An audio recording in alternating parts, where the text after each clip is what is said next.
Emma Fabretto intanto 31,48 davanti ad Arianna Castiglioni, 31,81. Tiasa Pintar in terza posizione, 32,70.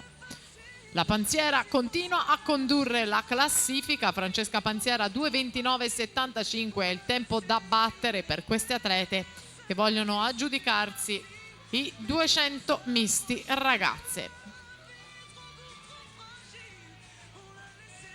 1,09,20 Tiasa Pintar ancora davanti alla Castiglioni per mezzo secondo esatto. 1,11,94 Fabretto 1,12,17.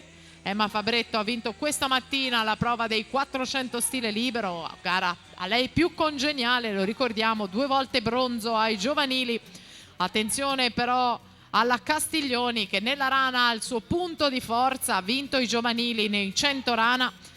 In quell'edizione dei campionati italiani è stata anche argento nei 200 rana, bronzo nei 200 e 400 misti, ma ha vinto anche i categoria e la Coppa Komen edizione 2010 con la nazionale italiana giovanile. È rientrata la Castiglioni a 19 centesimi da Tiasa Pintar. Tiasa Pintar però rimane al comando.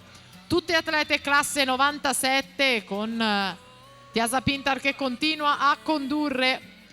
Castiglioni che tenta il tutto per tutto, c'è poi in terza posizione Nika Golob, vedremo però nel finale cosa succederà per il bronzo. Intanto prenota la vittoria Tiasa Pintar, eccola qua, 2,21,88 to 21,88 for Tiasa Pintar, first place, primo posto per lei. Arianna Castiglioni è seconda in 2,23,85, Emma Fabretto